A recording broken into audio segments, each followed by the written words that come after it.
Hello everyone, welcome back to वेस्ट्री टेट classes. तो आपको पता ही है यहाँ पे हम आपको हिंदी की तैयारी कराती हूँ मैं।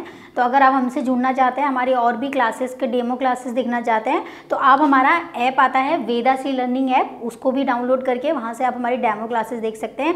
इसके अलावा अगर आप हमसे ऑफलाइन जुड़ना चाहते हैं तो आप हमारे ऑफलाइन सेंटर में आके विजिट कर सकते हैं, जो कि है कुसुम खेड़ा चौराहे पर हनुमान मंदिर के पास। तो चलिए शुरू करते हैं आज की क्लास। आपको पता ही है कि हम लोग क्या कर रहे हैं, यहाँ पे हमारी अभी MCQ की सीरीज चल रही है, जिसमें हम अभी क्या कर रहे हैं, वर्णों के MCQ कर रहे हैं, जहाँ पर हमारे वर्णों से पूछे जाते हैं उनके MCQ कर रहे हैं। और धीरे धीरे करके सारे टॉपिक के हम लोग यहाँ पे MCQ करेंगे। तो यहाँ पे देखेंगे सबसे पहला MCQ क्या लिखा हुआ है। यहाँ पे आप देखेंगे पहला प्रश्न आपके सामने लिखा हुआ है, ओ औ किस प्रकार के वर्ण हैं। यहाँ पर ये आपसे पूछ रहा है कि जो ओ औ होते हैं वो किस प्रकार के वर्ण होते हैं।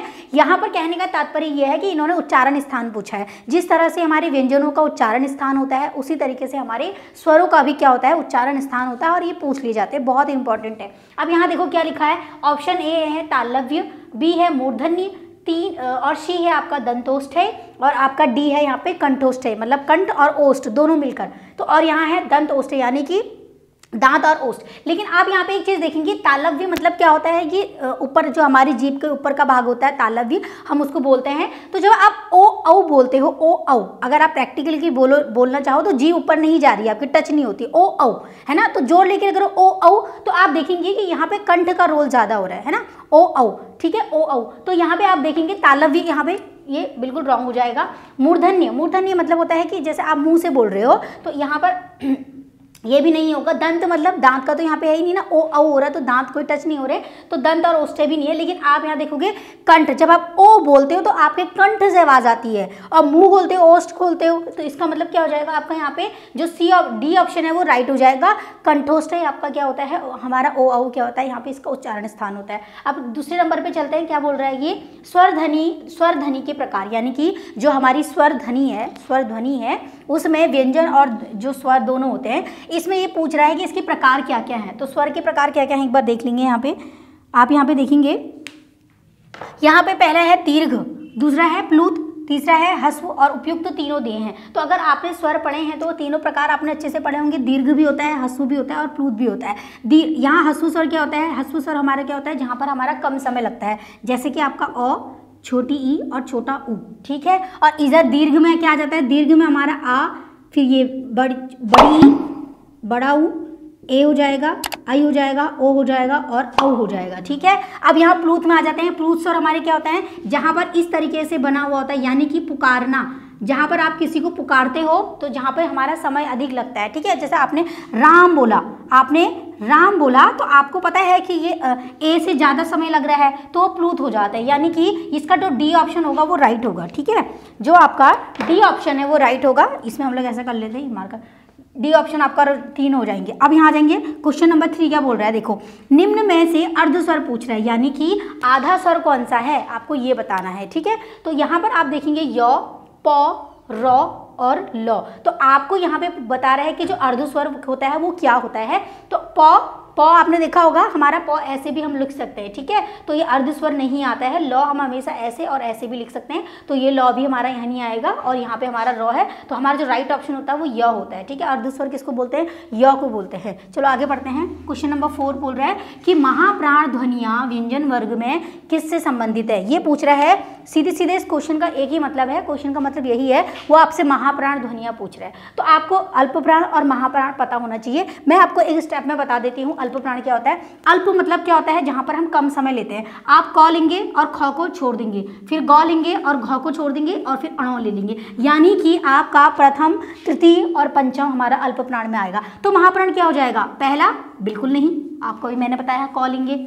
दूसरा आपको पता है क, ख, यहाँ पे दूसरा दिख रहा है, लेकिन यहाँ तीसरा लिखा है, आपको पता है कि ग नहीं है, तो इसका मतलब ये भी नहीं होगा। अब यहाँ देखो पहला है, तो ये तो आपका वैसे भी कट गया।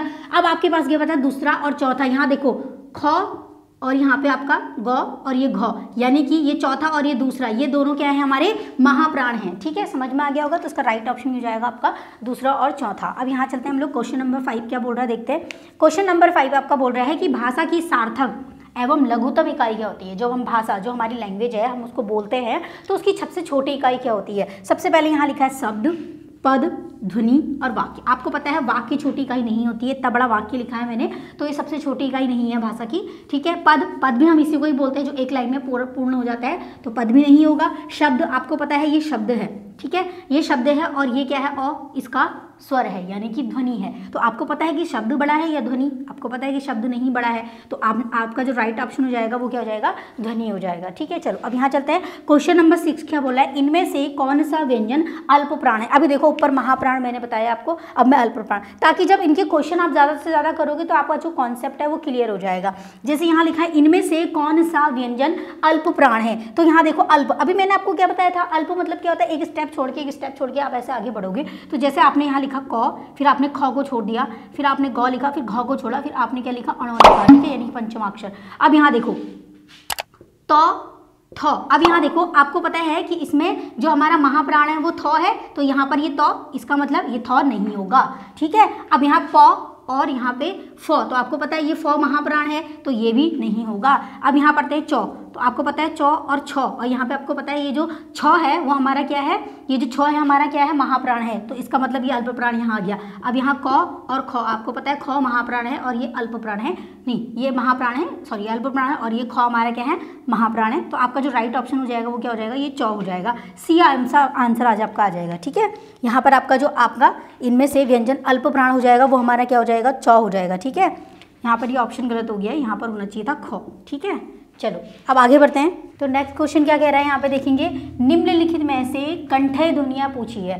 कंठय ध्वनियाँ मतलब जो हमारे कंठ से निकलती है ना, जहाँ पर हम लोग ए बोलते हैं तो एकदम कंठ से आवाज़ निकलती है, तो यही पूछा कि इनमें से कंठय वाली कौन सी ध्वनि है। तो आप यहाँ देखेंगे चौ, यानी कि चौ वर्ग दिया है, यहाँ पर क्या दिया है, य यानी कि अंतस्थ है ये, ठीक है, और ये टौ वर्ग दिया है। तो आप सभी को पता है टौ वाला मूर्धन्य वर्ग होता है, ठीक है, चौ वाला क्या होता है, मूर्धा वाला होता है। तो आप यहाँ देखेंगे क, यहाँ पर ये भी नहीं है, अंतस्थ हो गया, तो ये क और ख, ये जो क वर्ग होता है वो हमारा क्या होता है, कंठ ध्वनि होती है ना, कंठे ध्वनि होती है। क वर्ग वाले क्या होते हैं, कंठ वाले होते हैं, ठीक है। तो चलो अब हम यहाँ क्वेश्चन नंबर 8 में चलते हैं। अल्प प्राण ध्वनियों का समूह पूछ रहा है, ये पूछ रहा है जो अल्प प्राण है उसका समूह क्या है। तो यहाँ देखो क्या लिखा है, क ख ग।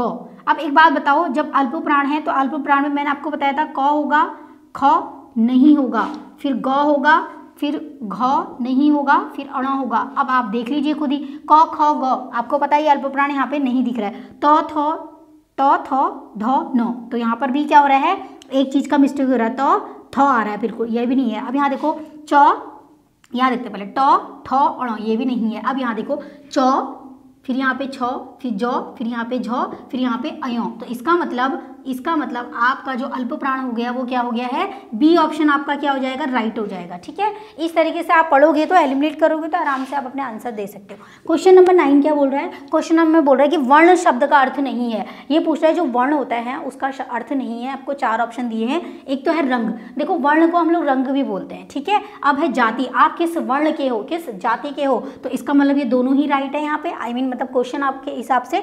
अब यहाँ देखेंगे अक्षर, आपको पता है वर्ण में हमारे क्या होता है, कुछ अक्षर होते हैं, कुछ व्यंजन होते हैं। तो यहाँ पर जो आकाश है इसको वर्ण नहीं बोला जाता है, ठीक है। तो ये जो आपका राइट ऑप्शन हो जाता है यहाँ पे बी हो जाएगा। यहाँ पे देखो क्वेश्चन नंबर 10 क्या कह रहा है, कौन सा वर्ण घोष नहीं है। अब वही बात आ गई, मैंने आपको पहले बताया था, क्या बताया था आपको मैंने, अघोष और यहाँ पर घोष, और घोष को ही क्या बोलते हैं, सघोष, ठीक है। अब यहाँ आपको पता ही है कि यहाँ पर क्या होते हैं, अंतस्थ होते हैं, अंतस्थ, और यहाँ के आपके क्या होते हैं, ऊष्म होते हैं। तो आप यहाँ देखो य र ल, अंतस्थ यहाँ आ रहा है तो ये भी है, य भी है और ये ड भी है। और यहाँ पर आप देख लेंगे, यहाँ पे आप देख लो, पहला दूसरा आएगा, तीसरा चौथा पांचवा, तो ट ठ ड आएगा, बिल्कुल आएगा। तो इसका मतलब ये जो त है, ये जो हमारा त थ द है, ये हमारा यहाँ नहीं होगा, ठीक है। हाँ, तो ये आपका जो राइट ऑप्शन हो जाएगा बी हो जाएगा, नहीं है, ठीक है, ये नहीं है। तो चलो, तो इसी तरीके से आप लोगों ने अपने MCQs करने हैं। मैं मिलूंगी आपसे नेक्स्ट लेक्चर में, तब तक के लिए धन्यवाद।